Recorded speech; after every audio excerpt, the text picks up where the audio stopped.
all see me. Sorry, Professor. Kind of set me up for that one. Thank you and good afternoon. Ian Cottrell, Detective Sergeant, and I work actually in the Divisional Public Protection Investigation Unit. So I'm actually a practitioner. I think that's why I've been invited down here today.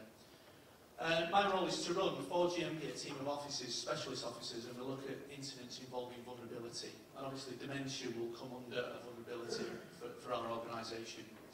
My team risk assess, we risk manage, we identify vulnerability, and where applicable investigate crimes against vulnerable persons.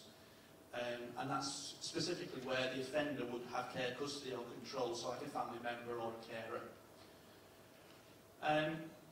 The PPIUs are based on each policing division. There are now 11 divisions for Greater Manchester, and there are 11 PPIUs that cover one for each division. And we're centrally controlled, and the point of that is to make sure we've got consistency of performance right across throughout Greater Manchester, so it's not a postcode lottery.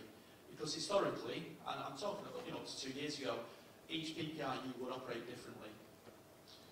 I'm going to take you back to 1996. I was in uniform and I called over the radio to a confused female in the street. I went with a colleague, she couldn't tell me her name, we went through a handbag. And I'm going to condense the story because bear in mind I've got 15 minutes. I can make this story as long or as short as I wish. But we got back to a home address, we found a key in a bag, we opened the door. It was kind of funny really because my friend's terrified of dogs. And there's a sign saying, beware of the dog. Have you got a dog, love? Don't know. And, you know, that's the first time I was touched by the sadness of this sort of condition. So I went in because he's scared of dogs, and the dog's long gone, but the sign's still up. And eventually, we got a family member, and I won't bore you with the details, but we went all the way round to France, in fact, to a daughter who then sent Dad home to meet up with us. And we handed our prize over. There you go, sir. We found her one bid. There you go, she's safe home. I'm really sorry, officers, I have to go out and work. What do I do with her? Well, good luck with that one. And we left. And I thought we'd done a really good job. And in policing terms, we've done a really good job. We made her safe. We've given her to someone that loves her and looks after her. Today, that's not where we end. That was 1996. Today, it's slightly different. All frontline officers receive vulnerability training. But due to the numbers and variety of vulnerability, it's more generic. So we don't train people in any one particular area more than another. We train them to recognise vulnerability so that when they're interacting with the public, they can see that this person isn't quite right. They don't have to define why they're not quite right. They just have to know that there's something they're not comfortable with, or suspect that, and then they're trained to do certain things with that incident. Now, the first thing they're trained to do is make sure that they're safe, like I did back in 1996. You take this lady and you make her safe. From that point on, this is where things change now. And I'll show you with a few slides in a little while what they now do that means that we take great care of our communities.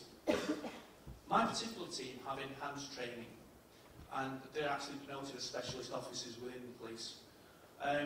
GMP provides training in child abuse, vulnerable adults and domestic abuse for my team of officers. These courses improve our level of understanding, but again, it'd be impossible to train specialist officers in every conceivable vulnerability. And as police officers, it may not be necessary for us to have an extensive knowledge of any particular condition. It's just to know what we do when that condition presents itself to us. We're very much a partnership organisation, and my team in particular work alongside social care and health services all the time. Our enhanced training does afford us a deeper insight into vulnerability, but it's more around the management of risk and how to investigate the crimes where the vulnerability is an issue for the victim. Having said all that, we have provided awareness training for around staff around some of the more common areas. For instance, I had a day's workshop recently on autism, and I've been told that our command team are going to start rolling out in the next few months a product about dementia, and that we are looking to be part of this dementia partnership. Just the slides aren't particularly interesting, but it's our computer systems, so page down. How do I get to it? Down arrow. When a call comes into police, an incident log's created in our control room, and that's what it looks like. That's our command and control system, for want of a better word. This is a real job, so obviously I've locked out certain things.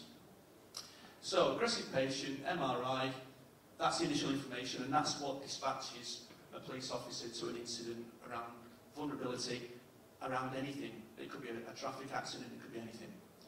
So, you'll see on there it says history. So, if this is an address of someone who is continuously or constantly coming to the police attention, the officers will have the history available to them there. So the MRI, there's bound to be a bit of history with the police, we're always there for one reason or another. So that's actually got us to the location. Thank you. Yeah. So it cross-references with another number, so that means there's another incident that relates to this one. And then we get to the bit where it says, no offences with female be returned to home address, 1 to 8 to follow. This is where the difference from 1996 comes. Our officers are now trained around vulnerability. They obtain certain information. That information is then recorded, and they have to do that before going home, or what we call retiring from duty. So, number 1, and I've blocked out most of it, is name, address, date of birth. Number 2, next of kin, so it's a son, obviously the name's blocked out there. No further contact details. We can only do what we can do with the information we're given. So sometimes we'll say next of kin is a son, we'll get a name, we'll get a date of birth, a phone number, address. But again, present was the informant, so we also want to know who was present at the incident. Number 4 is a critical one. More is definitely more at this point. The more the officer writes then, the more chance we've got of risk assessing it and dealing with vulnerability properly. So it's the second time that the VP vulnerable person has been brought to A&E today. Remember, it linked to another incident earlier. Blah, blah, blah. You can read it all day long. It's not the content, it's the fact that number 4 gives me the circumstances of that incident. Number 5, any police powers used. So that might be Mental Health Act, it could be breach of the peace, it could be any power that we've actually used, exercised for this incident. Number 6, the attending officer grades it. Standard risk, medium risk, or high risk. That's based on them attending. I wasn't there. I'm seeing this in the morning, starting at 7 o'clock at my desk, miles away from this incident. So this is why what they write down is important. But they said it's medium, and then they explain why it's medium risk in their eyes. Due to the fact they couldn't engage with us, so its risk cannot be accurately assessed. Appears from previous wins, that's incidents, that the vulnerable person often falls back, and so it goes on. So they tell me they think this is a medium risk in their eyes. Number 7 is an important one, and I'll come back to that one. I'll just catch up with my notes. It's about consent. Consent to share. As we know, not everyone has the capacity to consent to share, but I'll come back to that. And then finally, 8, it says please code appropriately. If you look at towards the bottom screen, it says codes G16. We have several codes when we close an electronic incident, and those codes automatically generate a report that comes into my specialist screens, and it's all about vulnerability. Right, I'll go to the consent issue. Consent to share is a difficult topic, as we can appreciate. But where a person has capacity and declines for us to share information, we may still share that information. And that's for my team, my officers and me to make those decisions. Thanks. And it is a difficult decision because, obviously, we're breaching someone's confidentiality. But I've always maintained I would rather explain it in a court about confidentiality than to the coroner when we didn't share information. So rest assured, if there's any doubt about person's safety, we will share information. Can we just... That's my screen in the morning when I come in. And so all those different sorts of incidents, vulnerable adults, domestic abuse, child concern, that's where, when these incidents are coded, that's how I get them in the morning. So there's the incident at the top there, Manchester Royal, aggressive patient. So that green screen now converts into this blue screen. This is what's called PPI. You don't need to know that, but it's what we work on. So next one, please. So that's the actual individual incident. And the next one.